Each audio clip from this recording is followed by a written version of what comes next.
Hi friends, welcome to share market in Malayalam. ഇന്ന് നമുക്ക് ഒരു നല്ല മ്യൂച്വൽ ഫണ്ട് പഠിക്കാം. ഇന്നത്തെ വീഡിയോയിൽ മറ്റു കുറച്ച് കാര്യങ്ങൾ കൂടി കവർ ചെയ്യുന്നുണ്ട്. ഒരുപാട് പേരുടെ പോർട്ട്ഫോളിയോയിൽ അണ്ടർ പെർഫോമിംഗ് ആയിട്ടുള്ള ഫണ്ടുകളുണ്ടെന്ന് എനിക്ക് പല മെസ്സേജുകൾ കൂടി മനസ്സിലായി. ആ ഫണ്ടുകൾ എന്ത് ചെയ്യണം? സ്മോൾ ക്യാപ്പ് ലവേഴ്സ് ശ്രദ്ധിക്കേണ്ട കാര്യങ്ങൾ എന്തൊക്കെയാണ്? ഗോൾഡിലും സിൽവറിലും ഇപ്പോൾ നിക്ഷേപിക്കാമോ? ഇപ്പോൾ ശ്രദ്ധിക്കേണ്ട സെക്ടറുകൾ ഏതൊക്കെയാണ്? മോർ ഓവർ ഇൻവെസ്റ്റ്മെൻറ്റ് ലോസ് ആകാനുള്ള കാരണങ്ങൾ എന്തൊക്കെയാണ്? പിന്നെ മ്യൂച്വൽ ഫണ്ടിൽ എങ്ങനെ നമുക്ക് ഇൻവെസ്റ്റ് ചെയ്യാം? ഏഞ്ചൽ മണിയിൽ എങ്ങനെ ചെയ്യാം? അസറ്റ് പ്ലസിൽ എങ്ങനെ ചെയ്യാം? ഫണ്ട്സ് ബസാറിൽ എങ്ങനെ ചെയ്യാം? ഇത്രയും കാര്യങ്ങളാണ് ഇന്നത്തെ വീഡിയോയിൽ നമ്മൾ ഉൾക്കൊള്ളിച്ചിരിക്കുന്നത്. ഏറ്റവും ആദ്യം തന്നെ മെയിൻ ടോപ്പിക്കായിട്ടുള്ള ഒരു നല്ല മ്യൂച്വൽ ഫണ്ട് പരിചയപ്പെടാം എന്ന ഭാഗം തന്നെ കവർ ചെയ്യുന്നുണ്ട്. ബാക്കി ഭാഗങ്ങൾ ആവശ്യമില്ലാത്തവർക്ക് വീഡിയോ അവിടെ വരെ കണ്ടിട്ട് സ്കിപ്പ് ചെയ്യാം. ഇന്ന് പരിചയപ്പെടുത്തുന്ന ഈ മ്യൂച്വൽ ഫണ്ട് ഏറ്റവും അനുയോജ്യമായിട്ടുള്ളത് SIPക്കും STPക്കുമാണ്. മാസം ഇൻവെസ്റ്റ് ചെയ്യുന്നവർക്ക് അങ്ങനെ ചെയ്യാം. അതാണല്ലോ SIP. എന്നാൽ നിങ്ങളുടെ കയ്യിൽ വലിയൊരു പണമുണ്ട്, അത് ഒറ്റയടിക്ക് ഈ ഒരു ഫണ്ടിൽ ഇൻവെസ്റ്റ് ചെയ്യുന്നത് അത്ര നല്ലതല്ല. അങ്ങനെയുള്ളവർക്ക് STP ചെയ്യാം.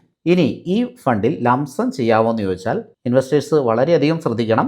നമുക്ക് വളരെ കാലം, ഏകദേശം ഒരു 5 വർഷത്തിന് മുകളിൽ ആവശ്യമില്ലാത്ത പണം മാത്രമേ ലംസമായിട്ട് ഇൻവെസ്റ്റ് ചെയ്യാവുള്ളൂ. അതുപോലെ തന്നെ നമ്മുടെ കയ്യിലുള്ള പണം മൊത്തം ഈ ഫണ്ടിലേക്ക് ലംസമായി ഇൻവെസ്റ്റ് ചെയ്യരുത്. അങ്ങനെയുള്ളവർക്കാണ് STP ചെയ്യാമെന്ന് പറഞ്ഞത്. അതുപോലെ തന്നെ ഫണ്ട് ഡൗൺ ആകുകയാണെങ്കിൽ ആവറേജ് ചെയ്യാനും റെഡി ആയിരിക്കണം. അപ്പോൾ അതിന് മാത്രമുള്ള പണം മാത്രമേ ലംസമായിട്ട് ചെയ്യാവുള്ളൂ. അതായത് ലംസം ഇൻവെസ്റ്റ്മെൻറ്റ് അല്പം റിസ്ക്കിയാണെന്നർത്ഥം. സമയവും സാഹചര്യവും അനുസരിച്ചിട്ട് ലംസം ഇൻവെസ്റ്റ്മെൻറ്റ് ഹൈ റിസ്ക്കും ലോ റിസ്ക്കും ആവാം. ഇപ്പോഴത്തെ അവസ്ഥയിൽ അല്പം ഹൈ റിസ്ക് ആയിട്ടാണ് എനിക്ക് ഫീൽ ചെയ്യുന്നത്. എന്നാൽ SIPയും STPയും ചെയ്യാം. അത് നമ്മുടെ റിസ്ക് കുറയ്ക്കും. ഇന്നത്തെ മ്യൂച്വൽ ഫണ്ടിനെ പറ്റിയിട്ട് നമുക്ക് വിശദമായിട്ടൊന്ന് സ്റ്റഡി ചെയ്യാം. അപ്പോൾ ഞാൻ എനിക്ക് വേണ്ടി തന്നെ തയ്യാറാക്കിയിരിക്കുന്ന ഒരു SIP പ്രൊപ്പോസലാണ്. അപ്പോൾ ഇതാണ് വാട്സപ്പ് നമ്പർ, ഇതാണ് ഇമെയിൽ. നമുക്ക് ആദ്യം തന്നെ നമ്മുടെ മ്യൂച്വൽ ഫണ്ടിൻ്റെ പേര് എന്താണെന്ന് നോക്കാം. പലരും അതിന് വേണ്ടിയിട്ട് വെയിറ്റ് ചെയ്തിരിക്കുകയായിരിക്കും. ഇതിപ്പോൾ ഒരു 8 പേജുള്ള പ്രസൻറ്റേഷനാണ്. ഞാൻ എല്ലാം വിശദമായിട്ട് പറയാം. വിത്ത് ഗ്രാഫാണ്. ഇത് ഞാൻ ലാസ്റ്റ് എക്സ്പ്ലെയിൻ ചെയ്യാം. ഇതാണ് നമ്മുടെ mutual fund, SBI multi asset allocation fund. ഇതിൻ്റെ 3 മാസത്തെ റിട്ടേൺ എന്ന് പറയുന്നത് ഓൾമോസ്റ്റ് 7% 6 മാസത്തെ റിട്ടേൺ എന്ന് പറയുന്നത് 9% ഒരു വർഷത്തെ റിട്ടേൺ എന്ന് പറയുന്നത് 14.30% 3 വർഷത്തെ CAGR പെർ ഇയർ റിട്ടേൺ എന്ന് പറയുന്നത് 17.40% 5 ഇയർ CAGR 14.68%. 10 വർഷത്തേത് 11.75%. ഒരു വർഷത്തെ റിട്ടേൺ കണ്ടില്ലേ, 14.30%. പലർക്കും ഈ ഒരു ഫണ്ടിനെ പറ്റി അറിവുണ്ടാവില്ല. ഞാൻ തന്നെ കുറച്ച് സെർച്ച് ചെയ്തിട്ട് കണ്ടെത്തിയ ഫണ്ടാണ്. അതുപോലെ തന്നെ ഓർക്കേണ്ട കാര്യം, ഇത് പാസ്റ്റ് പെർഫോമൻസ് ആണ്. ഇതൊരിക്കലും ഫ്യൂച്ചർ റിട്ടേൺ ഗ്യാരണ്ടി ചെയ്യുന്നില്ല. ഡിസ്ക്ലൈമറും കാര്യങ്ങളും വായിച്ച് മനസ്സിലാക്കുക കേട്ടോ. ഒരുപക്ഷെ ഇതിൽ കുറവ് റിട്ടേൺ ആയേക്കാം, അല്ലെങ്കിൽ കൂടുതലും ആയേക്കാം ഇനി വരുന്ന ഇതിൽ കേട്ടോ. എന്തായാലും പ്രശ്നക്കാരനല്ല, ഞാനിതിൻ്റെ മെത്തേഡ് കാര്യങ്ങൾ കറക്റ്റ് പറഞ്ഞു തന്നിട്ടില്ല. ആ രീതിയിൽ ചെയ്യുക. ഇനി ഞാനിവിടെ ഓൾറെഡി ഇതിൽ SIP സ്റ്റാർട്ട് ചെയ്തിട്ടുണ്ട്. 10,000 രൂപ മന്ത്ലി SIP ആണ് സ്റ്റാർട്ട് ചെയ്തിരിക്കുന്നത്. നിങ്ങൾക്ക് ഇഷ്ടമുള്ളത് ചെയ്യാം. മിനിമം ഇൻവെസ്റ്റ്മെൻറ്റ് എത്രയാണെന്നറിയില്ല. ചില ഫണ്ടുകൾക്ക് 100 രൂപ, ചിലതിന് 500 രൂപ, അങ്ങനെയൊക്കെ ഉണ്ട് മിനിമം ഇൻവെസ്റ്റ്മെൻറ്റ്. അതായത് ഈവൻ 500 രൂപയുടെ പോലും ഇൻവെസ്റ്റ്മെൻറ്റ് ചെയ്യാമെന്നുള്ളതാണ്. ഈ ഫസ്റ്റ് പേജിൽ ഇതിൻ്റെ ഒരു സമ്മറി കിട്ടും, അത് ഞാനൊന്ന് എക്സ്പ്ലെയിൻ ചെയ്യാം. ഇവിടെ മന്ത്ലി SIP 10,000 രൂപ കാണാം. SIP പീരീഡ് 30 വർഷം എന്നിവിടെ കാണിക്കുന്നുണ്ട്. പക്ഷേ നമുക്ക് എപ്പോൾ വേണേലും വിഡ്രോ ചെയ്യാമെന്നറിയാലോ. ഞാൻ 30 വർഷത്തെ കാൽക്കുലേഷൻ ഇവിടെ കാണിച്ചിട്ടുണ്ട്. കോമ്പൗണ്ടിങ്ങിൻ്റെ എഫക്റ്റ് മനസ്സിലാക്കി തരാൻ വേണ്ടിയിട്ടാണ് 30 വർഷം എടുത്തത്. എപ്പോൾ വേണമെങ്കിലും വിഡ്രോ ചെയ്യാം. പക്ഷേ ഓർക്കുക, ഒരു വർഷത്തിനുള്ളിൽ വിഡ്രോ ചെയ്യാതിരിക്കുന്നതാണ് നല്ലത് കേട്ടോ. കാരണം എക്സിറ്റ് ലോഡ് ഉണ്ടാവാം. അതുപോലെ തന്നെ tax, short time capital gain tax 20% ആണ്. ലോങ് ടൈം ആണെങ്കിൽ അത് 12.5% ഉള്ളൂ. അപ്പോൾ അതൊക്കെ കൊണ്ട് ഒരു വർഷത്തിന് ഉള്ളിൽ വിഡ്രോ ചെയ്യാതിരിക്കുന്നതാണ് നല്ലത്. പിന്നെ കോമ്പൗണ്ടിൻ്റെ എഫക്റ്റും കാര്യങ്ങളൊക്കെ കിട്ടുന്ന ലോങ് റണ്ണിലേക്കാണ് അത് കിട്ടുള്ളൂ. 5 വർഷത്തിന് മുകളിൽ ഇൻവെസ്റ്റ്മെൻറ്റ് പ്ലാൻ ചെയ്യുന്നവർ ഈ ഒരു ഫണ്ട് സെലക്ട് ചെയ്താൽ മതിയാവും. അത് മിക്ക ഹൈ റിസ്ക് ഇക്വിറ്റി ഫണ്ടുകളും അങ്ങനെ തന്നെയാണ് കേട്ടോ. ഈ ഒരു ഫണ്ടിന് മാത്രമല്ല പ്രത്യേകതയുള്ളത്, മിക്ക ഫണ്ടുകൾക്കും അങ്ങനെ തന്നെയാണ്. ഇനി ഇവിടെ 2 തരത്തിലുള്ള SIPയുടെ കാൽക്കുലേഷൻസ് കാണിച്ചിട്ടുണ്ട്. ഒന്ന് നോർമൽ SIP, അതായത് എല്ലാ മാസവും 10,000 രൂപ വെച്ച് ഇൻവെസ്റ്റ് ചെയ്യുന്നു. രണ്ടാമത്തേത് step up SIP. Normal SIP ചെയ്താൽ എക്സ്പെക്റ്റഡ് ഫ്യൂച്ചർ വാല്യൂ, അതായത് ഞാനിവിടെ 12% മാത്രമാണ് റിട്ടേൺ കൂട്ടിയിട്ടുള്ളൂ കേട്ടോ. ഓൺ ആൻ ആവറേജ് 12% വെച്ച് ഈ ഫണ്ടിൽ റിട്ടേൺ കിട്ടുമെങ്കിൽ, അപ്പോൾ നമ്മൾ ഇതിൻ്റെ ഒരു മാസത്തെയും ഒരു വർഷത്തെയും 3 വർഷത്തെയും 10 വർഷത്തെയും ഒക്കെ നമ്മൾ കണ്ടതാണ്. അപ്പോൾ ഞാൻ അതിലൊരു 12% നിഫ്റ്റിയുടെ ഒരു ആവറേജ് റിട്ടേൺ തന്നെയാണ് എടുത്തിട്ടുള്ളൂ. അപ്പോൾ അത് വെച്ച് 12% വെച്ച് കാൽക്കുലേറ്റ് ചെയ്താൽ 30 വർഷം ആകുമ്പോഴത്തേനും 3 കോടിക്ക് മുകളിൽ നമുക്ക് സമ്പത്തുണ്ടാവും. അതായത് നമ്മൾ നോർമൽ SIP ചെയ്യുമ്പോൾ നമ്മൾ ഇൻവെസ്റ്റ് ചെയ്യുന്നത് 36 ലക്ഷമാണ്. നമ്മൾ ഇൻവെസ്റ്റ് ചെയ്ത പൈസയും കൂടെ കൂട്ടിയിട്ട് നമുക്ക് കിട്ടുന്ന ടോട്ടൽ റിട്ടേൺ എന്ന് പറയുന്നത് 3,08,09,000 സംതിങ് ആണ്. ഇനി സ്റ്റെപ്പപ്പ് SIP ആണെങ്കിൽ എന്താണ് സ്റ്റെപ്പപ്പ് എന്ന് ചോദിച്ചാൽ, എല്ലാ വർഷവും 10% വെച്ചിട്ട് നമ്മൾ ഇൻവെസ്റ്റ്മെൻറ്റ് കൂട്ടുന്നു. ഈ വർഷം 10,000 രൂപയാണ് ഇൻവെസ്റ്റ് ചെയ്യുന്നതെങ്കിൽ അടുത്ത വർഷം 11,000 രൂപ ഇൻവെസ്റ്റ് ചെയ്യുന്നു. അങ്ങനെ എല്ലാ വർഷവും 10% വെച്ചിട്ട് സ്റ്റെപ്പപ്പ് ചെയ്യുകയാണെങ്കിൽ അത് ഭയങ്കര ഒരു സംഭവമല്ല. കാരണം കഴിഞ്ഞ വർഷത്തെ സാലറി ആയിരിക്കില്ല ഈ വർഷം നിങ്ങൾക്ക് കിട്ടുന്ന സാലറി, അത് കൂടുന്നുണ്ടാവും എക്സ്പീരിയൻസും കാര്യങ്ങളൊക്കെ അനുസരിച്ചിട്ട്. പിന്നെ വാല്യുവേഷൻ കൂടുന്നുണ്ടാവും. അതായത് ഇൻഫ്ലേഷനാണ് ഞാൻ ഉദ്ദേശിച്ചത് കേട്ടോ, വാല്യുവേഷൻ എന്ന് പറഞ്ഞതേ ഉള്ളൂ, ഇൻഫ്ലേഷനാണ് ഉദ്ദേശിച്ചത്. സാധനങ്ങളുടെയൊക്കെ വിലയൊക്കെ എല്ലാ വർഷവും കൂടുന്നില്ലേ. അപ്പോൾ അങ്ങനെയൊക്കെ വെച്ച് നോക്കുമ്പോൾ ഈ 30 വർഷം കഴിയുമ്പോൾ 10,000 രൂപയ്ക്ക് എന്തേരം വാല്യൂ ഉണ്ടാവും, അല്ലെ 10 വർഷം കഴിയുമ്പോൾ എന്തേരം വാല്യൂ ഉണ്ടാവും, വളരെ കുറവായിരിക്കില്ലേ. അപ്പോൾ അതുകൊണ്ടാണ് ഈ സ്റ്റെപ്പപ്പ് SIPയുടെ കാൽക്കുലേഷൻ കൂടി ഇവിടെ വെച്ചത്. അത് 10% ഇയർലി നമ്മൾ കൂട്ടുകയാണെങ്കിൽ നമുക്ക് കിട്ടുന്ന ഫ്യൂച്ചർ എക്സ്പെക്റ്റഡ് വാല്യൂ എന്ന് പറയുന്നത് ഓൾമോസ്റ്റ് 8 കോടിക്കടുത്താണ്. ഇവിടെ കാണാൻ പറ്റും 7,98,57,000 അങ്ങനെ പോകുന്നു. 8 ലക്ഷത്തിനടുത്ത് ഇങ്ങനെ കൂട്ടാം. ഇനി വിശദമായ റിപ്പോർട്ടിലേക്ക് വരാം. ഇത് നോർമൽ SIP ആണ് കേട്ടോ.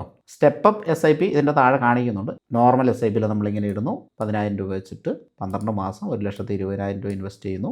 12% റിട്ടേൺ വെച്ച് കാൽക്കുലേറ്റ് ചെയ്യുമ്പോൾ ഇതാണ് ആ ഒരു വർഷം കഴിയുമ്പോൾ ഉള്ള വാല്യൂ. പിന്നീട് അങ്ങനെ കൂടുന്നുണ്ടാവും, നമുക്കിങ്ങനെ കാണാൻ പറ്റും. അപ്പോൾ ആദ്യത്തെ വർഷം അവസാനിക്കുമ്പോൾ 1,27,665 രൂപ. 5 വർഷം ആകുമ്പം അത് 8 ലക്ഷത്തി സംതിങ് ആകുന്നുണ്ടാവും. 10 വർഷമാകുമ്പോൾ അത് 22 ലക്ഷത്തി സംതിങ് ആകുന്നുണ്ടാവും. 15 വർഷമാകുമ്പോൾ അത് 47 ലക്ഷത്തി സംതിങ് ആകുന്നുണ്ടാവും. 20 വർഷമാകുമ്പോൾ അത് 91 ലക്ഷത്തി സംതിങ്, നിയർലി 92 ലക്ഷം ആകുന്നുണ്ടാവും. 25 വർഷമാകുമ്പോൾ 1,70,00,000 രൂപയാകുന്നുണ്ടാവും. 30 വർഷമാകുമ്പോൾ 3,08,00,000 സംതിങ് ആകുന്നുണ്ടാവും. ഇതാണ് നോർമൽ SIP. ഇനിയിപ്പോൾ നമുക്ക് സ്റ്റെപ്പപ്പ് SIP നോക്കാം. ഇവിടെ നോക്കൂ, മന്ത്ലി ഇൻവെസ്റ്റ്മെൻറ്റ് ആദ്യത്തെ വർഷം 10,000 രൂപയാണ്, രണ്ടാമത്തെ വർഷം 11,000 രൂപയാണ്, മൂന്നാമത്തെ വർഷം 12,100 ആണ്, 10% വെച്ച് കൂട്ടുന്നു. നാലാമത്തെ വർഷം 13,310 ആണ്, ഇത് നാലാമത്തെ വർഷമാണ്. അഞ്ചാമത്തെ വർഷം 14,641 ആണ്. ഇങ്ങനെ SIP എമൗണ്ട് കൂടുന്നുണ്ടാവും. ടോട്ടൽ ഇൻവെസ്റ്റ് ചെയ്യുന്ന എമൗണ്ട് നമുക്കിവിടെ കാണാൻ പറ്റും. ആദ്യത്തെ വർഷം 1,20 ആണ്, നോർമൽ SIPയിലും ഇത് തന്നെയാണ്. രണ്ടാമത്തെ വർഷം അത് 1,32 ആണ്, 12,000 രൂപ കൂടുന്നുണ്ടാവും. മൂന്നാമത്തെ വർഷം ടോട്ടൽ 1,45,200 ആണ്. അപ്പോൾ ഇങ്ങനെ പോകുന്നു. ഇനി 12% റിട്ടേൺ തന്നെയാണ് നമ്മളിവിടെ കൂട്ടിയേക്കുന്നത്. 5 വർഷം ആകുമ്പോൾ നമ്മുടെ പ്രൊജക്റ്റഡ് വാല്യൂ എന്ന് പറയുന്നത് 9,69,000 ആണ്. 10 വർഷം ആകുമ്പോൾ 32 ലക്ഷത്തി സംതിങ് ആണ്. 15 വർഷം ആകുമ്പോൾ 82 ലക്ഷത്തി സംതിങ് ആണ്. 20 വർഷം ആകുമ്പോൾ 1,86,00,000 ആണ്. 25 വർഷം ആകുമ്പോൾ നിയർലി 4 crore ആണ്. ഇത് നോക്കിയോ കേട്ടോ, ഇതൊന്ന് നോക്കി വെച്ചോ, 5 വർഷം കൊണ്ട് വരുന്ന മാറ്റം. 7,98,57,763. ഇനിയിപ്പോൾ നമുക്കിതിൻ്റെ ഒരു ഗ്രാഫും കൂടെ കാണാം. ഇതാണ് സ്റ്റെപ്പപ്പ് SIP പോകുന്നത്, ഇങ്ങനെ ഭയങ്കരമായിട്ട് മുകളിലേക്ക് അഗ്രസീവായിട്ട് പോകുന്നത് നമുക്ക് കാണാൻ പറ്റും. നോർമൽ SIP ആണ് ഈ പറയുന്ന നീല കളർ കേട്ടോ. ഏറ്റവും മുകളിലുള്ള റെഡ് കളർ സ്റ്റെപ്പപ്പ്, അതിൻ്റെ താഴെയുള്ളത് നോർമൽ. പിന്നെ ഇത് ക്യുമുലേറ്റീവ് ഇൻവെസ്റ്റ്മെൻറ്റ് സ്റ്റെപ്പപ്പ് SIPയിലും നോർമൽ SIPയിൽ വളരെ ലൈറ്റായിട്ടൊരു നീല കളർ കാണാം. നമ്മൾ ഇൻവെസ്റ്റ് ചെയ്യുന്ന തുക സ്റ്റെപ്പപ്പ് SIPയിൽ അത് കൂടുതലാകുന്നത് കാണാൻ പറ്റും. അവസാനമാകുമ്പോഴത്തേനും കൂടുതലാകുന്നത് കാണാൻ പറ്റും. അതിൻ്റെ മുകളിലാണ് ഈ വര. നമ്മൾ ഓൾറെഡി ഫിഗേഴ്സ് കണ്ടിട്ടുണ്ട്, ജസ്റ്റ് ഗ്രാഫിക്കൽ റെപ്രസെൻറ്റേഷൻ കൂടി നോക്കിയെന്ന് മാത്രം. ഏഞ്ചൽ വണ്ണിലും അപ്സ്റ്റോക്സിലും അസറ്റ് പ്ലസിലും ഫണ്ട്സ് ബസാറിലും അക്കൗണ്ട് എടുക്കാനുള്ള ലിങ്കുകൾ ഡിസ്ക്രിപ്ഷനിൽ കൊടുത്തിട്ടുണ്ട്. താല്പര്യമുള്ളവർക്ക് ആ ലിങ്കുകൾ ഉപയോഗിക്കാവുന്നതാണ്.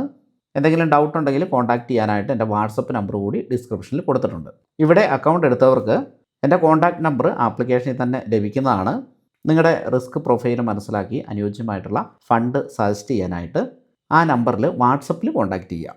ഒരുപാട് പേര് ചോദിച്ച ഒരു ചോദ്യമാണ് അണ്ടർ പെർഫോമിംഗ് ആയിട്ടുള്ള മ്യൂച്വൽ ഫണ്ട്സ് എന്ത് ചെയ്യണമെന്നുള്ളത്.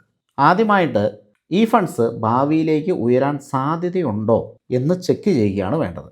നിങ്ങളുടെ കയ്യിലുള്ള അണ്ടർ പെർഫോമിംഗ് ആയിട്ടുള്ള ഫണ്ടുകൾ തീമാറ്റിക് ഫണ്ടുകളാണെങ്കിൽ ആ സെക്ടറിൻ്റെ വാല്യുവേഷൻ ഇപ്പോൾ എവിടെ നിൽക്കുന്നു, ലോ വാല്യുവേഷനിലാണോ നിൽക്കുന്നത്, ഹൈ വാല്യുവേഷനിലാണോ നിൽക്കുന്നത് എന്ന് ചെക്ക് ചെയ്തിട്ട് ഹൈ വാല്യുവേഷനിലുള്ള ഫണ്ടാണ്, പെർഫോമൻസും ഇല്ല എങ്കിൽ തീർച്ചയായിട്ടും ആ ഫണ്ട് സ്വിച്ച് ചെയ്യുന്നതാണ് നല്ലത്.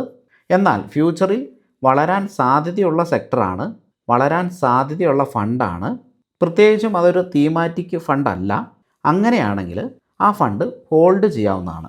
പ്രധാനമായിട്ടും ലോസ് വന്നിരിക്കുന്നത് കഴിഞ്ഞ കൊല്ലം മാർക്കറ്റിൻ്റെ ഹൈയിലൊക്കെ ഇൻവെസ്റ്റ് ചെയ്തവർക്കാണ്. അപ്പോൾ ചെയ്തവർക്ക് SIP ആയിട്ട് ചെയ്തവർക്ക് വലിയ ലോസൊന്നുമില്ല, അവർ പ്രോഫിറ്റിലാണ് നല്ല ഫണ്ടാണെങ്കിൽ. എന്നാൽ ലംസോ ഒക്കെ ചെയ്തവർക്കാണ് പ്രധാനമായിട്ടും ലോസ് വന്നിരിക്കുന്നത്. അപ്പം നിങ്ങൾക്ക് ഒരു ഫണ്ട് മാനേജർ ഉണ്ടെങ്കിൽ അല്ലെങ്കിൽ ഒരു ഫിനാൻഷ്യൽ അഡ്വൈസർ ഉണ്ടെങ്കിൽ അവരോട് ചോദിക്കുക, ഇത് നല്ല ഫണ്ടാണ്, ഹോൾഡ് ചെയ്യാമോ എന്ന് ചോദിക്കുക. ഇനി അങ്ങനെ ഒരു അഡ്വൈസർ ഇല്ല എങ്കിൽ നിങ്ങൾ ഈ ഫണ്ട് സെലക്ട് ചെയ്യാനായിട്ട് കുറേ കാരണങ്ങൾ കാണുമല്ലോ. ആ കാരണങ്ങൾ ഇപ്പോഴും റെലവൻ്റ് ആണോ, അതിപ്പോഴും നിലനിൽക്കുന്നുണ്ടോ എന്ന് സ്വയം ചെക്ക് ചെയ്യുക. അതിനനുസരിച്ച് തീരുമാനമെടുക്കുക. ഒരുപക്ഷെ നിങ്ങളുടെ ഫണ്ടുകൾ സ്മോൾ ക്യാപ്പിലും മിഡ് ക്യാപ്പിലും ഒക്കെ പെട്ടതായിരിക്കാം. പിന്നെ മൈക്രോ ക്യാപ്പ് ഫണ്ടുകളുമുണ്ട്, അതൊക്കെ ആയിരിക്കാം. ലോ പെർഫോമൻസ് അല്ലെ തീമാറ്റിക് ഫണ്ടുകളായിരിക്കാം. സ്മോൾ ക്യാപ്പിലും മിഡ് ക്യാപ്പിലും ഒക്കെ അടുത്ത വർഷം പെർഫോമൻസ് വരുമെന്നാണ് ഞാൻ കണക്ക് കൂട്ടുന്നത്.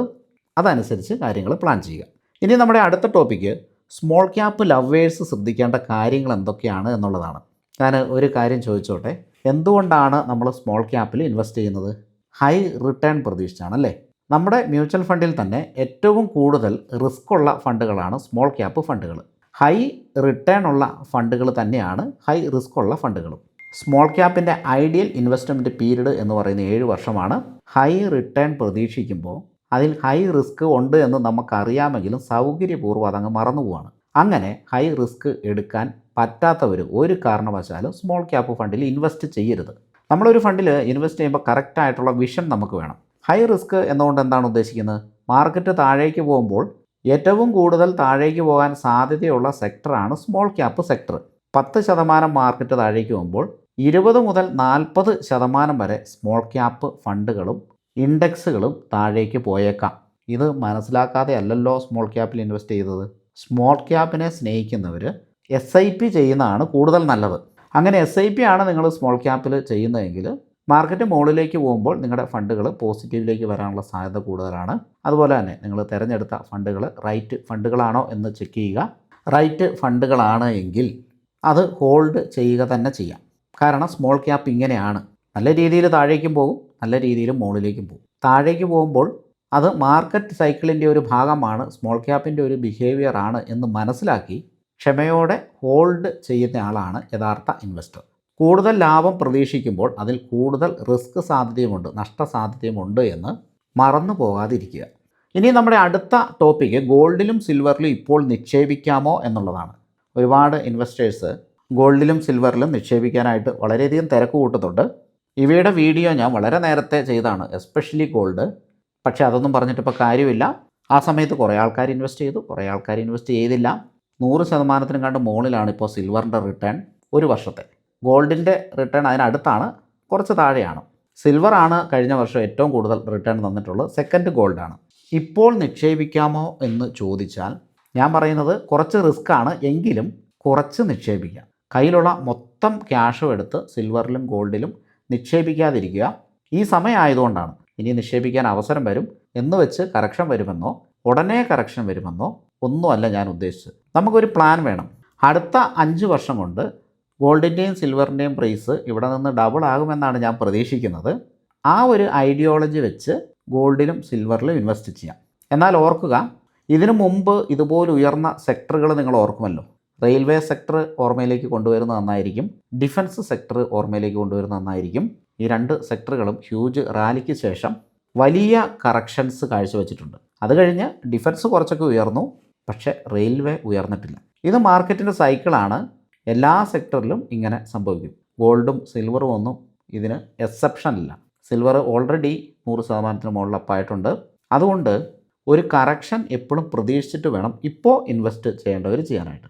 നേരത്തെ ഇൻവെസ്റ്റ് ചെയ്തവർക്ക് അത് ഹോൾഡ് ചെയ്യാവുന്നതാണ്. അവരിപ്പോൾ നല്ല ലാഭത്തിലായിരിക്കും. ചിലവർ 50% ലാഭത്തിലായിരിക്കും, ചിലവർ 25% ലാഭത്തിലായിരിക്കും, ചിലവർ 100% ലാഭത്തിലായിരിക്കും. കുറേ നേരത്തെ ചെയ്തവർ അതിലും വളരെയധികം ലാഭത്തിലായിരിക്കും. അവർക്ക് ധൈര്യമായിട്ട് ഹോൾഡ് ചെയ്യാം. ഇതുപോലുള്ള ഒരു കാലം ഇപ്പോൾ ഇൻവെസ്റ്റ് ചെയ്യുന്നവർക്കും വരും. അതൊരു പക്ഷേ കുറച്ച് വർഷങ്ങൾ കഴിയേണ്ടി വന്നേക്കാം. എന്തായാലും മനസ്സിലിത് ഓർത്ത് വെക്കുക. അതുകൊണ്ട് ഒരുപാട് ക്യാഷ്, വലിയ ക്യാഷ് ഒറ്റയടിക്ക് ഗോൾഡിലും സിൽവറിലും ഇപ്പോൾ ഇൻവെസ്റ്റ് ചെയ്യുന്നത് അഭികാമ്യമല്ല. നമുക്ക് സഹിക്കാൻ പറ്റുന്ന വലിയ പ്രോബ്ലം ഇല്ലാത്ത ക്യാഷാണ് ഇപ്പോൾ ഇൻവെസ്റ്റ് ചെയ്യാൻ പാടുള്ളൂ. പിന്നെ ഓരോ ഘട്ടം മുകളിലേക്ക് പോകും തോറും പിരമിഡിങ് കാര്യങ്ങളൊക്കെ ചെയ്യാം. ഇതിലെവിടെയെങ്കിലും ലാസ്റ്റ് ചെയ്ത ഒരു ഇൻവെസ്റ്റ്മെൻറ്റ് പെടും. എന്നാലും നേരത്തെ ഇൻവെസ്റ്റ്മെൻറ്റ് ചെയ്തതുകൊണ്ട്, ഘട്ടം ഘട്ടമായിട്ട് ചെയ്യുന്നതുകൊണ്ട് കുറേയൊക്കെ നമ്മുടെ ക്യാഷ് ഊരിയെടുക്കാനായിട്ട് സാധിക്കും. ലോങ് ടൈം ഇൻവെസ്റ്റർ ഇതിൽ കറക്ഷൻസും കാര്യങ്ങളും വരുമ്പോൾ ഇൻവെസ്റ്റ്മെൻറ്റ് കൂട്ടാനായിട്ട് ശ്രദ്ധിക്കാം, കുഴപ്പമില്ല. ഇപ്പോൾ നല്ല രീതിയിൽ പറന്ന് പോയിക്കൊണ്ടിരിക്കുകയാണ്. ഈ പറക്കൽ ഉടനെ നിൽക്കാതിരിക്കട്ടെ. അപ്പോൾ അതനുസരിച്ചിട്ടുള്ള ക്യാഷ് ഈ ഒരു ഹൈയിൽ നമുക്ക് ഇൻവെസ്റ്റ് ചെയ്യാം. നാളെ ഒരു പക്ഷേ പുതിയൊരു ഹൈ ക്രിയേറ്റ് ചെയ്തേക്കാം. അങ്ങനെ ചെയ്യട്ടെ. എന്തായാലും ഇനി കറക്ഷൻ വന്നാലും ഈ കാണുന്ന ഹൈയും കഴിഞ്ഞ് ഒരു കാലത്ത് ഗോൾഡും സിൽവറും ഒക്കെ മുകളിലേക്ക് പോകാൻ സാധ്യതയുണ്ട്. ചരിത്രം അതാണ് കാണിച്ചിട്ടുള്ളത്. അപ്പോൾ അതും മനസ്സിൽ വെക്കുക. നാളെ ഇവയിലൊരു കറക്ഷൻ വന്നാലും നമുക്ക് മനസ്സമാധാനത്തോടു കൂടി മുകളിലേക്ക് പോകുന്ന മറ്റ് സെക്ടറുകളിൽ ഇൻവെസ്റ്റ് ചെയ്യാൻ സാധിക്കണം. അപ്പോൾ അതനുസരിച്ചിട്ടുള്ള ക്യാഷ് അലോക്കേഷനെ ഇപ്പോൾ ഗോൾഡിലും സിൽവറിലും നടത്താവുള്ളൂ. ഇനി നമ്മുടെ അടുത്ത ടോപ്പിക്ക്, ഇപ്പോൾ ശ്രദ്ധിക്കേണ്ട സെക്ടേഴ്സ് ഏതൊക്കെയാണ്. ഇപ്പോൾ ആരും സംസാരിക്കാത്ത സെക്ടറാണ് IT സെക്ടർ. എൻ്റെ ഒരു അഭിപ്രായത്തിൽ IT സെക്ടർ ഇപ്പോൾ ശ്രദ്ധിക്കാം. ആവശ്യമെങ്കിൽ ചെറിയ ഇൻവെസ്റ്റ്മെൻറ്റുകളും കാര്യങ്ങളും നടത്താം. അത് നിങ്ങൾ സ്റ്റഡി ചെയ്തതിന് ശേഷം മതി. ഒരുപക്ഷെ IT സെക്ടർ മുകളിലേക്ക് പോകുമെന്ന് ഞാൻ പ്രതീക്ഷിക്കുന്നു. അതുപോലെ തന്നെ മെറ്റൽ സെക്ടർ, അതുപോലെ തന്നെ ഓട്ടോ സെക്ടർ, ഓട്ടോമൊബൈൽ സെക്ടറാണ്. ഓട്ടോമൊബൈൽ സെക്ടറിലെ റാലി ഓൾറെഡി തുടങ്ങി കഴിഞ്ഞിട്ടുണ്ട്, കുറച്ചധികം മുകളിലേക്ക് പോയിട്ടുണ്ട്. മെറ്റൽ വളരെയധികം മുകളിലേക്ക് പോയിട്ടില്ല, എന്നാലും ഒരു റാലിയുടെ ഒരു സ്റ്റാർട്ടിങ് പോലെ ഫീൽ ചെയ്യുന്നുണ്ട്. IT-യിലും അത് ഫീൽ ചെയ്യുന്നുണ്ട്. അങ്ങനെ ഫീൽ ചെയ്തു എന്ന് വിചാരിച്ച് ഇത് പറന്ന് അടുത്ത ദിവസം തൊട്ട് മുകളിലേക്ക് പോകണമെന്ന് നിർബന്ധമില്ല, പോകില്ല എന്നും നമുക്ക് പറയാൻ പറ്റില്ല. പക്ഷേ ഓൾറെഡി ഒരു മൂവ്മെൻറ്റ് സ്റ്റാർട്ട് ചെയ്തിട്ടുണ്ട്. ഇനി നമ്മുടെ പ്രധാനപ്പെട്ട അടുത്ത ടോപ്പിക്ക്, ഇൻവെസ്റ്റ്മെൻറ്റ് ലോസ് ആകാനുള്ള കാരണം എന്താണ്? അതിന് കാരണം നമ്മുടെ ഗ്രീഡിയാണ്. ആർത്തി അല്ലെങ്കിൽ അത്യാർത്തി, അതൊന്ന് മാത്രമാണ് നമ്മുടെ ഇൻവെസ്റ്റ്മെൻറ്റ് ലോസ് ആകാനുള്ള കാരണം. ഇതിനെ എങ്ങനെ ഓവർകം ചെയ്യാൻ പറ്റും? റിസ്ക് കുറഞ്ഞ ഇൻവെസ്റ്റ്മെൻറ്റിൽ സ്റ്റാർട്ട് ചെയ്തിട്ട് റിസ്ക് കൂടിയ ഇൻവെസ്റ്റ്മെൻറ്റിലേക്ക് പോവുക.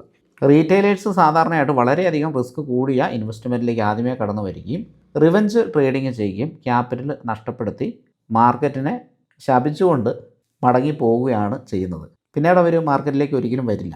വെൽത്ത് ക്രിയേറ്റ് ചെയ്യാനുള്ള വളരെ ശക്തമായ ടൂളാണ് ഇന്ത്യൻ സ്റ്റോക്ക് മാർക്കറ്റ്.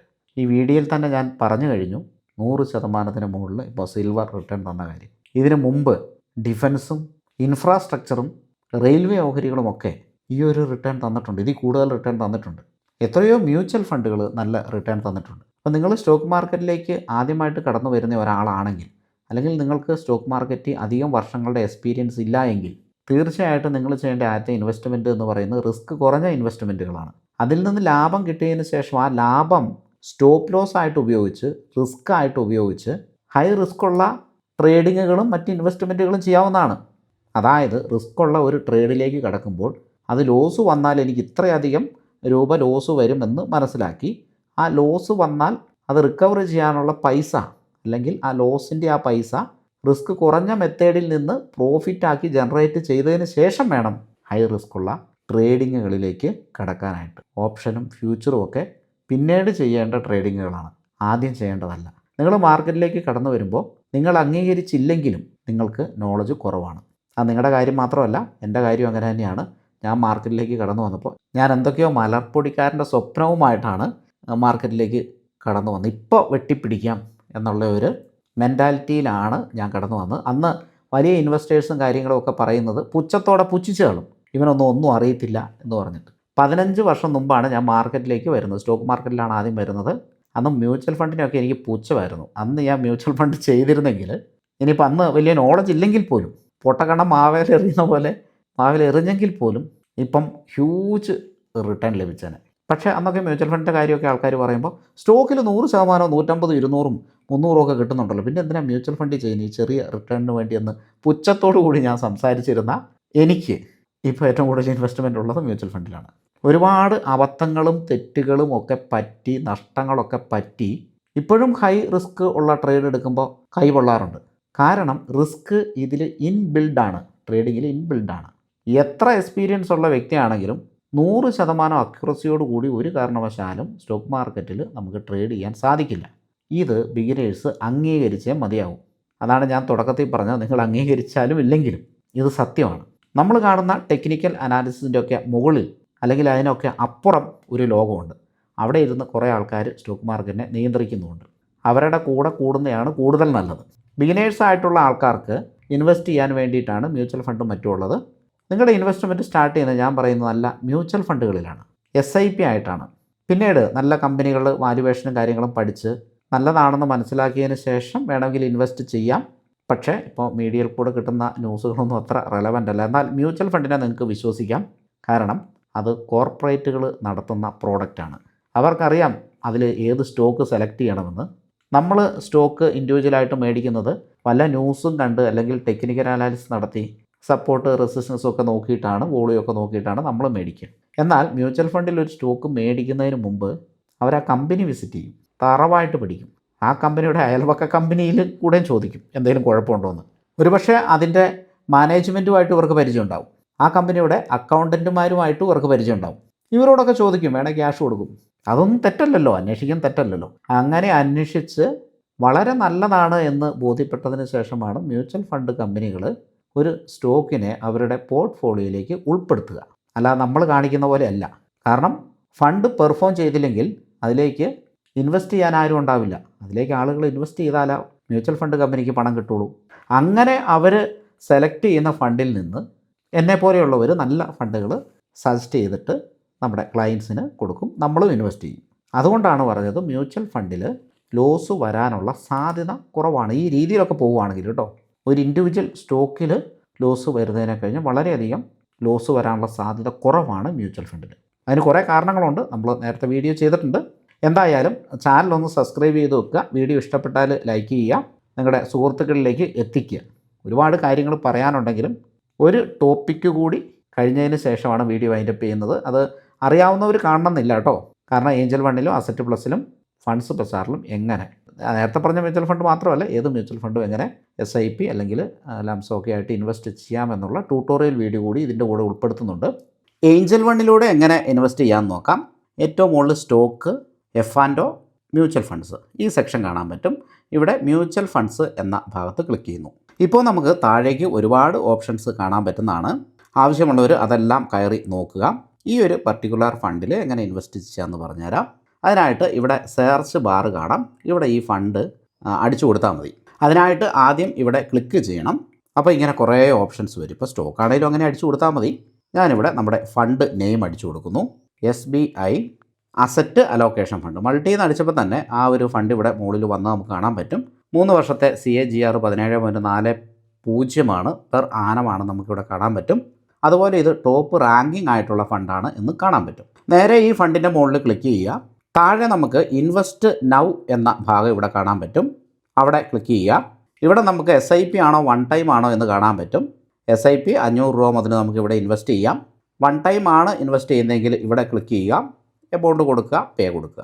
SIP ആണെങ്കിൽ ഇവിടെ ക്ലിക്ക് ചെയ്യുക, SIP എമൗണ്ട് കൊടുക്കുക. ഇവിടെ പേയ്മെൻറ്റിന് ഒരുപാട് ഓപ്ഷൻസ് കാണാൻ പറ്റും കേട്ടോ. ഞാൻ അതിൽ ക്ലിക്ക് ചെയ്യാം. ATM വഴി പേയ്മെൻറ്റ് ചെയ്യാം, UPI വഴി പേയ്മെൻറ്റ് ചെയ്യാം, നെറ്റ് ബാങ്കിങ് വഴി പേയ്മെൻറ്റ് ചെയ്യാം, ഗൂഗിൾ പേ വഴി പേയ്മെൻറ്റ് ചെയ്യാം, ഫോൺ പേ വഴി പേയ്മെൻറ്റ് ചെയ്യാം. ഇനി ഒരു ഓപ്ഷൻ കൂടിയുണ്ട്, മാൻഡേറ്റ്. ഓട്ടോമാറ്റിക്കലി മാൻഡേറ്റ് ചെയ്തിട്ടുണ്ടെങ്കിൽ ഈ മാൻഡേറ്റ് വഴി നമുക്ക് പേയ്മെൻറ്റ് ചെയ്യാം. ഞാൻ ഓൾറെഡി ഈ ഒരു ഫണ്ടിൽ ഇന്നലെ ഇൻവെസ്റ്റ് ചെയ്തു. അതുകൊണ്ട് ഞാൻ ഇപ്പോൾ ഇവിടെ ഇൻവെസ്റ്റ് ചെയ്യുന്നില്ല. പക്ഷേ നിങ്ങൾക്ക് ഇങ്ങനെ ഇൻവെസ്റ്റ് ചെയ്യാവുന്നതാണ്. എവിടെയാണോ ഇൻവെസ്റ്റ് ചെയ്യുന്നത് അവിടെ ക്ലിക്ക് ചെയ്തിട്ട് ഇങ്ങനെ ഇൻവെസ്റ്റ് ചെയ്യാവുന്നതാണ്. എന്തെങ്കിലും ഡൗട്ടോ കാര്യങ്ങളോ വന്നു കഴിഞ്ഞിട്ടുണ്ടെങ്കിൽ ഒന്ന് വാട്സപ്പ് ചെയ്താൽ മതി. ഇപ്പോൾ നമ്മുടെ അക്കൗണ്ട് എടുത്തവർക്ക് ഞാനൊന്ന് ബാക്ക് അടിക്കുകയാണ്. ഇവിടെ ഈ പ്രൊഫൈലിൽ പോയി കഴിഞ്ഞിട്ടുണ്ടെങ്കിൽ എൻ്റെ പേര് കാണാൻ പറ്റും, കണ്ടില്ലേ? ഇവിടെ പേര് കാണാൻ പറ്റും. ഇപ്പോൾ കോൾ ചെയ്യണമെങ്കിൽ ഇവിടെ നിന്ന് കോൾ ചെയ്യാം. നമ്പർ ഇതാ ഇവിടെ കാണാൻ പറ്റും, ഈ നമ്പർ. അപ്പോൾ നിങ്ങൾ കോൾ ചെയ്യുന്നതിന് പകരം വാട്സപ്പ് ചെയ്യുന്നതായിരിക്കും കൂടുതൽ നല്ലത്. വളരെ എമർജൻസി ആണെങ്കിൽ കോൾ ചെയ്യാം, അല്ലെങ്കിൽ വാട്സപ്പ് ചെയ്യാം കേട്ടോ. ഇനി നമുക്ക് അസറ്റ് പ്ലസ്സിൽ എങ്ങനെ ഇൻവെസ്റ്റ് ചെയ്യാൻ നോക്കാം. അതിനായിട്ട് അസറ്റ് പ്ലസ് ആപ്ലിക്കേഷൻ നമ്മൾ തുറക്കുന്നു. മുകളിലേക്ക് സ്ക്രോൾ ചെയ്യുമ്പം ഓൾ മ്യൂച്വൽ ഫണ്ട്സ് എന്നിവിടെ നമുക്ക് കാണാൻ പറ്റും. ഇവിടെ ക്ലിക്ക് ചെയ്യണം. ഇപ്പോൾ നമുക്കിവിടെ ഒരു സെർച്ച് ബാർ കാണാൻ പറ്റും. അവിടെ ടൈപ്പ് ചെയ്ത് കൊടുത്താൽ മതി SBI മൾട്ടി ടൈപ്പ് ചെയ്യുമ്പോൾ തന്നെ SBI multi asset allocation fund നമുക്കിവിടെ കാണാൻ പറ്റും. 3 വർഷത്തെ CAGR 17.6% നമുക്കിവിടെ കാണാൻ പറ്റും. നേരെ ഈ ഫണ്ടിൻ്റെ മുകളിൽ ക്ലിക്ക് ചെയ്യുക. SIP ആണെങ്കിൽ SIPയിലാണ് ഇപ്പോൾ കിടക്കുന്നത്. ഇവിടെ ക്ലിക്ക് ചെയ്തിട്ട് ഇൻവെസ്റ്റ് ചെയ്യാം. വൺ ടൈം ആണെങ്കിൽ ഇവിടെ ക്ലിക്ക് ചെയ്തിട്ട് ഇൻവെസ്റ്റ് ചെയ്യാം. ഇപ്പോൾ ഞാൻ വൺ ടൈമിൽ ക്ലിക്ക് ചെയ്യുമ്പോൾ ഇതാ ഇങ്ങനെ വരുന്നുണ്ട്. എമൗണ്ട് കാര്യങ്ങൾ ഇവിടുന്ന് സെലക്ട് ചെയ്യാൻ പറ്റും. വേണമെങ്കിൽ ഇവിടെ ടൈപ്പ് ചെയ്യാൻ പറ്റും, അങ്ങനെ ഇൻവെസ്റ്റ് ചെയ്യാം. SIP ആണെങ്കിൽ SIPയുടെ മുകളിൽ ക്ലിക്ക് ചെയ്തിട്ട് ഡെയിലി SIP കൂടി ഇവിടെ അവൈലബിൾ ആണ്. ഡെയിലി SIP ചെയ്യുന്നവർക്ക് വേണമെങ്കിൽ ചെയ്യാം. ഡെയിലി SIP നമുക്കിവിടെ അസറ്റ് പ്ലസ്സിൽ മാത്രമേ അവൈലബിൾ ഉള്ളൂ. മറ്റിടത്ത് മന്ത്ലി SIP ആണ്. ഞാനിവിടെ മന്ത്ലി SIP തന്നെയാണ്. ഞാൻ പേഴ്സണലി ഇൻവെസ്റ്റ് ചെയ്തേക്കുന്നത് മന്ത്ലി SIP ആണ്. ഏഞ്ചൽ വണ്ണിലാണ് ഇൻവെസ്റ്റ് ചെയ്തിരിക്കുന്നത്. മറ്റൊന്നുമല്ല, അസറ്റ് പ്ലസ്സിൽ ഒരുപാട് ഫണ്ട്സിൽ ഇൻവെസ്റ്റ് ചെയ്തിട്ടുണ്ട്. കഴിഞ്ഞ ദിവസവും ഞാൻ വേറെ ഒരു ഫണ്ടിൽ ചൈനീസ് മാർക്കറ്റിൽ ഇൻവെസ്റ്റ് ചെയ്യുന്ന ഫണ്ടാണ്, കുറച്ച് റിസ്ക് ആയിട്ട് നിങ്ങളോട് പറയാത്തതാണ്. അപ്പോൾ അങ്ങനെ ചെയ്തിട്ടുണ്ടായിരുന്നു. പിന്നെ ഒരു ഇൻ്റർനാഷണൽ ഗ്ലോബൽ മാർക്കറ്റിൽ ഇൻവെസ്റ്റ് ചെയ്യുന്ന ഒരു ഫണ്ട്, ഗ്ലോബൽ ഇന്നോവേഷൻ ഫണ്ട്, അതിൽ ഞാൻ ചെയ്തിട്ടുണ്ട്. അതും അസറ്റ് പ്ലസിലാണ് ചെയ്തത്. അപ്പോൾ എല്ലാം കൂടെ ഇതിൽ വേണ്ടല്ലോ എന്ന് കരുതിയിട്ടാണ് ഏഞ്ചൽ ഫണ്ടിൽ ചെയ്തത്. അത് നമ്മുടെ ബ്രാഞ്ച് തന്നെയാണല്ലോ, അപ്പോൾ അതുകൊണ്ടാണ് അവിടെ ചെയ്തത്, അല്ല വേറെ ഉദ്ദേശമൊന്നും ഉണ്ടായിട്ടല്ല. അപ്പോൾ ഡെയിലി ചെയ്യേണ്ടവർക്ക് ഉള്ള ഓപ്ഷൻ ഇവിടെ അവൈലബിൾ ആണ്. ഇനി നേരെ ഇൻവെസ്റ്റ് ചെയ്താൽ മതി. ടോപ്പപ്പ് ചെയ്യണമെങ്കിൽ ഇത് എനേബിളായിട്ടായിരിക്കും കിടക്കുക. പേഴ്സൻറ്റേജ് 10%, എവരി 6 മന്ത്, ഇത് വേണമെങ്കിൽ 12 മന്ത് ആക്കാം. അതായത് 12 മന്ത് വെച്ചിട്ടുള്ള ടോപ്പപ്പാണ് നമ്മൾ വീഡിയോയിൽ ചെയ്തേക്കുന്നത്, 10%. അപ്പോൾ ഇവിടെ 6 മാസം 10%-ൻ്റെ ടോപ്പപ്പും 1 വർഷത്തേന് 10% ടോപ്പപ്പും ഉണ്ട്. ഇത് വെച്ചിട്ടാണ് വീഡിയോ ചെയ്തിരിക്കുന്നത്. ഇത് ആവശ്യമില്ലെങ്കിൽ ഇവിടെ ഡിസേബിൾ ചെയ്യാം. അതിനുശേഷം എത്രയാണോ എമൗണ്ട്, ഞാൻ 10,000 രൂപ വെച്ചിട്ടാണ് മന്ത്ലി SIP ചെയ്തത്. നിങ്ങൾക്ക് ഇഷ്ടമുള്ള പൈസ വെച്ച് ചെയ്യാം. 500 രൂപ വെച്ച് മുകളിലേക്ക് ചെയ്യാമെന്നാണ് ഞാൻ പ്രതീക്ഷിക്കുന്നത്. നോക്കട്ടെ, ടൈപ്പ് ചെയ്ത് നോക്കട്ടെ. ഓക്കെ, 500 രൂപ വെച്ചിട്ട് മുകളിലേക്ക് ചെയ്യാൻ പറ്റും. ഇനി ഇവിടെ എമൗണ്ട് ടൈപ്പ് ചെയ്യുക, നേരെ താഴെ കണ്ടിന്യൂ കൊടുത്താൽ മതി. അപ്പോൾ SIP ഓട്ടോമാറ്റിക്കായിട്ട് പോകണമെങ്കിൽ ഈ മാൻഡേറ്റ് ചെയ്യണം. അതിൻ്റെ ലിങ്കുകളും കാര്യങ്ങളൊക്കെ വന്നോളും നമ്മൾ ചെയ്യുമ്പോൾ. അങ്ങനെ പോകുന്നില്ല എങ്കിൽ എന്നെ കോൺടാക്റ്റ് ചെയ്യുക. ഈ ആപ്ലിക്കേഷനിലും നിങ്ങൾക്ക് എന്നെ നേരെ കോൺടാക്റ്റ് ചെയ്യാൻ പറ്റും. നേരത്തെ തന്ന നമ്പർ തന്നെയാണ്, നേരത്തെ ഏഞ്ചൽ വണ്ണി കണ്ട നമ്പർ തന്നെയാണ്. കൺസൾട്ട് എന്നുള്ള ഭാഗത്ത് ക്ലിക്ക് ചെയ്ത് കഴിഞ്ഞിട്ടുണ്ടെങ്കിൽ, സോറി കൺസൾട്ട് അല്ല, ഏറ്റവും മുകളിൽ 6 എന്ന് പറയുന്ന ഈ മുകളിൽ ഇവിടെ നമുക്ക് കാർട്ടിൻ്റെ അടുത്ത് 2 അക്ഷരങ്ങൾ കാണാം. ഇത് ഓരോരുത്തർക്കും അവരുടെ പേരനുസരിച്ചിട്ട് വ്യത്യാസം ഉണ്ടാവും. ആ ഒരു ഭാഗത്ത് ക്ലിക്ക് ചെയ്യണം. ഇവിടെ കാണാൻ പറ്റും മാനേജ്ഡ് ബൈ, എൻ്റെ പേരും കാണാൻ പറ്റും. നേരെ അവിടെ ക്ലിക്ക് ചെയ്ത് കഴിഞ്ഞിട്ടുണ്ടെങ്കിൽ മൊബൈൽ നമ്പർ ലഭിക്കുന്നതാണ്. അപ്പോൾ ഇതിൽ വാട്സപ്പ് ചെയ്യുക. ഇത് കൂടാതെ മറ്റൊരു നമ്പറാണ് ഞാൻ ഡിസ്ക്രിപ്ഷനിൽ കൊടുത്തിരിക്കുന്നത്, ട്രാഫിക് കുറയ്ക്കാൻ വേണ്ടിയിട്ട്. ഏത് നമ്പറിൽ വേണമെങ്കിലും കോൺടാക്റ്റ് ചെയ്യാവുന്നതാണ്. ഫണ്ട്സ് ബസാറിൽ എങ്ങനെ ഇൻവെസ്റ്റ്മെൻറ്റ് ചെയ്യാൻ നോക്കാം. അപ്പോൾ അതിനായിട്ട് ഫണ്ട്സ് ബസാറിൻ്റെ ആപ്ലിക്കേഷൻ തുറന്നു. ഇവിടെ നമുക്ക് SIP എന്ന് പറയുന്ന ഓപ്ഷൻ കാണാൻ പറ്റും. അതിൽ ക്ലിക്ക് ചെയ്തിട്ട് നേരെ SIP ചെയ്യാവുന്നതാണ്. പർച്ചേസ് എന്ന് പറയുന്ന ഓപ്ഷൻ ക്ലിക്ക് ചെയ്തിട്ട് 1 ടൈം ആയിട്ട് ഇൻവെസ്റ്റ്മെൻറ്റ് ചെയ്യാവുന്നതാണ്. ഞാൻ SIPയിൽ ക്ലിക്ക് ചെയ്യുന്നു. ഇപ്പോൾ നമുക്ക് നിലവിലുള്ള SIPകളൊക്കെ കാണാൻ പറ്റും. നമ്മൾ നേരത്തെ ചെയ്തിട്ടുണ്ടെങ്കിൽ അതെല്ലാം കാണാൻ പറ്റും. ഞാനിവിടെ സ്റ്റാർട്ട് SIP എന്ന് പറയുന്ന ഭാഗത്ത് ക്ലിക്ക് ചെയ്യുന്നു. പുതിയ SIP സ്റ്റാർട്ട് ചെയ്യാനാണ്. ഇവിടെ ഡിമാറ്റ് ഫോമിൽ വേണോ ഫിസിക്കൽ ഫോമിൽ വേണോ എന്ന് ചോദിക്കുന്നുണ്ട്. നിലവിൽ അത് ഫിസിക്കൽ ഫോമിലാണ് കിടക്കുന്നത്, അതങ്ങനെ തന്നെ കിടന്നാൽ മതി. ഇവിടെ നമ്മുടെ പേര് കാണിക്കും. നേരെ ഈ ഒരു ആരോയിൽ, ഇവിടെ ഒരു ആരോയുണ്ട്, ആ ഒരു ആരോയിൽ ക്ലിക്ക് ചെയ്യുക. ഇനി നമ്മൾ ഇൻവെസ്റ്റ് ചെയ്യുന്ന ഫണ്ടിൻ്റെ ഡീറ്റെയിൽസ് ഇവിടെ അടിച്ചു കൊടുക്കണം. ഏത് AMC ആണെന്ന് ചോദിക്കുന്നുണ്ട്. അവിടെ SBI മ്യൂച്വൽ ഫണ്ട് എന്ന് SBI എന്ന് അടിച്ചു കൊടുക്കുമ്പോൾ SBI മാഗ്രം SIFും SBI മ്യൂച്വൽ ഫണ്ടും വരുന്നുണ്ട്. ഇതിൽ നമ്മുടെ AMC SBI മ്യൂച്വൽ ഫണ്ടാണ്. അവിടെ സെലക്ട് ചെയ്യുക. നേച്ചർ ചോദിക്കുന്നുണ്ട്. സെലക്ട് എന്ന ഭാഗത്ത് ഒരു ഡ്രോപ്പ് ഡൗൺ ആരോ ഉണ്ട്. അപ്പോൾ അതിൽ ക്ലിക്ക് ചെയ്യുമ്പോൾ ഇങ്ങനെ വരും. ഹൈബ്രിഡ് ആണ് നമ്മുടെ മ്യൂച്വൽ ഫണ്ട്. ഹൈബ്രിഡ് എന്ന് പറയുന്ന ഭാഗത്ത് ടിക്ക് ചെയ്യുക. സബ് നേച്ചർ ചോദിക്കുന്നുണ്ട്. മൾട്ടി അസറ്റ് അലോക്കേഷൻ ഫണ്ടാണ്. ഇവിടെ ഒരു ഡ്രോപ്പ് ഡൗൺ ആരോ ഉണ്ട്, അവിടെ ക്ലിക്ക് ചെയ്യുക. അപ്പോൾ നമുക്കിങ്ങനെ ഒരുപാട് ഓപ്ഷൻസ് വരുന്നതാണ്. ഇതിൽ മൾട്ടി അസറ്റ് അലോക്കേഷൻ എന്ന് പറയുന്ന ഓപ്ഷൻ ഇവിടെ നമുക്ക് കാണാൻ പറ്റും. അതിൻ്റെ മുകളിൽ ക്ലിക്ക് ചെയ്യുക. Enter full or partial scheme name ചോദിക്കുന്നുണ്ട്. ഇവിടെ നമുക്ക് മ്യൂച്വൽ ഫണ്ടിൻ്റെ പേര് അടിച്ചു കൊടുക്കാം. SBI മൾട്ടി അസറ്റ് അലോക്കേഷൻ, ഇത്രയും മതിയാകും. ഫുൾ നെയിമോ അല്ലെങ്കിൽ പാർഷ്യൽ നെയിമോ ആണ് ചോദിക്കുന്നത്. അത് നമുക്ക് അടിച്ചു കൊടുക്കാം. ഇനി ഇവിടെ ഗ്രോത്ത് ഉണ്ട്, ഡിവിഡൻഡ് പ്ലാൻ ഉണ്ട്. കറണ്ട് ഹോൾഡിങ്ങിലേക്ക് ആഡ് ചെയ്യാനാണെങ്കിൽ അത് ഉണ്ട്. സീറോ ബാലൻസ്, ഇപ്പോൾ നമുക്ക് നേരത്തെ ഒരു മ്യൂച്വൽ ഫണ്ട് ഉണ്ട്, ഇതേ മ്യൂച്വൽ ഫണ്ട് തന്നെ, സെയിം മ്യൂച്വൽ ഫണ്ട് തന്നെ. അതെല്ലാം നമ്മൾ വിറ്റുപോയി എന്ന് വിചാരിച്ചോളൂ. എന്നാലും ആ ഒരു ഫോളിയോ നമ്പർ നമ്മുടെ പേരിൽ കിടപ്പുണ്ടാവും. അപ്പോൾ അത് സീറോ ബാലൻസ് ഫണ്ടാണ്. അപ്പോൾ അതിലേക്ക് ആഡ് ചെയ്യണമെങ്കിൽ ഇവിടെ ക്ലിക്ക് ചെയ്തിട്ട് ആഡ് ചെയ്യാം. നിലവിൽ നമ്മുടെ കയ്യിൽ ഹോൾഡിംഗ് ഉണ്ട്, അതിലേക്ക് ആഡ് ചെയ്യണമെങ്കിൽ ഇവിടെ ക്ലിക്ക് ചെയ്തിട്ട് ആഡ് ചെയ്യാം. പിന്നെ ഡിവിഡൻഡ് കിട്ടുന്ന രീതിയിൽ ആഡ് ചെയ്യണമെങ്കിൽ അങ്ങനെ ചെയ്യാം. ഞാനിവിടെ ഗ്രോത്ത് പ്ലാനാണ് സെലക്ട് ചെയ്തേക്കുന്നത്. ഓട്ടോമാറ്റിക്കലി അതാണ് വന്നിട്ടുള്ളത്. ഇനി നമുക്കിവിടെ അപ്ലൈ എന്ന് പറയുന്ന ബട്ടണിൽ ക്ലിക്ക് ചെയ്യാം. ഇപ്പോൾ നമുക്ക് ആ ഫണ്ടിൻ്റെ ഡീറ്റെയിൽസ് കുറേ വരുന്നുണ്ട്. ഇതിൽ കൂടുതൽ ഡീറ്റെയിൽസ് അവൈലബിൾ ആണ്. ഞാനിപ്പോൾ ആ ഭാഗത്തേക്ക് പോകുന്നില്ല. നേരെ ഇവിടെ കാർട്ട് എന്ന് പറയുന്ന ഒരു വിൻഡോ കാണാൻ പറ്റും. ഇവിടെ കാർട്ട് കാണാൻ പറ്റും. ഈ കാർട്ടിൻ്റെ മുകളിൽ ക്ലിക്ക് ചെയ്യുക. ഇപ്പോൾ നമുക്ക് കുറേ ഓപ്ഷൻസ് വന്നു. ഫോളിയോ നമ്പർ ഓൾറെഡി നമുക്ക് കിട്ടി. മിനിമം എമൗണ്ട് എത്രയാണെന്ന് ചോദിക്കുന്നുണ്ട്. അതായത് മിനിമം എമൗണ്ട് 500 ആണ്. ഞാനിവിടെ ഒരു 10,000 രൂപയുടെ SIP, ഇതിപ്പോൾ ഞാൻ കാണിക്കാൻ വേണ്ടി ചെയ്യുന്നതാണ്. ഞാൻ ഓൾറെഡി ഈ SIP സ്റ്റാർട്ട് ചെയ്തിട്ടുണ്ട്. ഇനിയിപ്പോൾ ഇവിടെ മന്ത്ലി ആണോ ഫ്രീക്വൻസി നമുക്ക് ഇവിടെ കാണാവുന്നതാണ്. മന്ത്ലി ഇൻവെസ്റ്റ് ചെയ്യാം, വീക്കിലി ഇൻവെസ്റ്റ് ചെയ്യാം, ഏത് വേണം എന്നുള്ളത് നമുക്കിവിടെ സെലക്ട് ചെയ്യാവുന്നതാണ്. ഡെയിലി ഇൻവെസ്റ്റ്മെൻറ്റ് ഫണ്ട്സ് ബസാറിൽ വന്നിട്ടില്ല, പക്ഷേ വീക്കിലി ഉള്ളതുകൊണ്ട് നോ ഇഷ്യൂ. വീക്കിലി വളരെ എഫക്റ്റീവായിട്ടുള്ള മാർഗ്ഗമാണ് വീക്കിലി. ഡെയിലി എത്ര ചെയ്യുന്നോ ഇൻറ്റു 5, അതായത് അതിൻ്റെ 5 ഡെയിലി 500 രൂപയാണ് ചെയ്യുന്നതെങ്കിൽ ഇൻറ്റു 5 2500, അപ്പോൾ വീക്കിലി അങ്ങനെ നമുക്ക് സെലക്ട് ചെയ്യാവുന്നതാണ്. 2500 എല്ലാ വീക്കിലും പോകുന്ന രീതിയിൽ. അത്രയേ ഉള്ളൂ. റിട്ടേൺ ഒക്കെ ഏതാണ്ട് ഒരേപോലെ ആയിരിക്കും. ഞാൻ അതിൻ്റെ വീഡിയോ പിന്നീട് ചെയ്യാം കേട്ടോ. SIP റിട്ടേൺ ഏറ്റവും കൂടുതൽ കിട്ടുന്ന ഡേറ്റ് ഏതാണ് എന്നുള്ള ഒരു വീഡിയോ ഉണ്ട്, അത് ചെയ്യാം. ആ വീഡിയോനെ പറ്റി പഠിച്ചപ്പോൾ എനിക്ക് മനസ്സിലായത് ഏത് ദിവസം ചെയ്താലും അല്ലെങ്കിൽ ഏത് ഡേറ്റിന് ചെയ്താലും ലോങ് റണ്ണിലാണെങ്കിൽ ഓൾമോസ്റ്റ് സെയിം ആണ് റിട്ടേൺ. ചെറിയ പോയിൻറ്റിൻ്റെ വ്യത്യാസമൊക്കെ ഉണ്ടാവുള്ളൂ. 1% വ്യത്യാസം ഉണ്ടാവാറേ ഇല്ല. എന്തായാലും നമുക്ക് അതിൻ്റെ വീഡിയോ ചെയ്യാം. ഞാനത് കുറച്ച് 3-4 ഫണ്ടിൽ അപ്ലൈ ചെയ്തുള്ളൂ. അതിലെല്ലാം ഒരേ റിസൾട്ടാണ് കിട്ടിയത്. എല്ലാ ഫണ്ടിലും നമുക്ക് അപ്ലൈ ചെയ്യാൻ പറ്റില്ലല്ലോ. ഓക്കെ, അപ്പോൾ അത് അവിടെ നിൽക്കട്ടെ. അപ്പോൾ ഇത് മന്ത്ലി വേണോ വീക്കിലി വേണോ എന്നുള്ളത് ഞാനിവിടെ മന്ത്ലി സെലക്ട് ചെയ്യുന്നു. SIP ഡേറ്റ് നമുക്ക് ഇഷ്ടമുള്ള ഡേറ്റ് സെലക്ട് ചെയ്യാം. 1 ആണോ 10 ആണോ ഇങ്ങനെ 28 വരെയുള്ള ഡേറ്റ് നമുക്ക് ഇഷ്ടമുള്ളത് ഞാനൊരു 20 സെലക്ട് ചെയ്തു. SIP സ്റ്റാർട്ട് മന്ത് ഡിസംബർ 2025, ഈ മാസം തന്നെ സ്റ്റാർട്ട് ആയിക്കോട്ടെ ഉള്ള രീതിയിൽ നമുക്ക് അതിപ്പോൾ ജനുവരിയിലാണെങ്കിൽ അങ്ങനെ സെലക്ട് ചെയ്യാം, ഫെബ്രുവരിയിലാണെങ്കിൽ അങ്ങനെ സെലക്ട് ചെയ്യാം.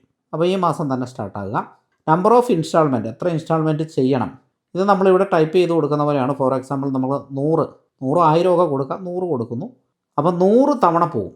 ഇപ്പോൾ നമുക്കവിടെ 50 കൊടുത്തു കഴിഞ്ഞാൽ 50 തവണയേ പോകുള്ളൂ. 50 തവണയാകുമ്പോൾ അത് സ്റ്റോപ്പ് ആകും. പിന്നീട് നമ്മൾ വീണ്ടും ചെയ്യണം. വീണ്ടും ഇതിലേക്ക് ചെയ്യാൻ പറ്റും. അതിനുള്ള ഓപ്ഷൻ നമ്മൾ ആദ്യമേ കണ്ടല്ലോ. അപ്പോൾ അതൊരു 100 500 എങ്ങനെയാണെന്ന് വെച്ചാൽ അതവിടെ ടൈപ്പ് ചെയ്ത് കൊടുക്കുക. അപ്പോൾ അത്രയും മാസം പോകുമെന്നർത്ഥം.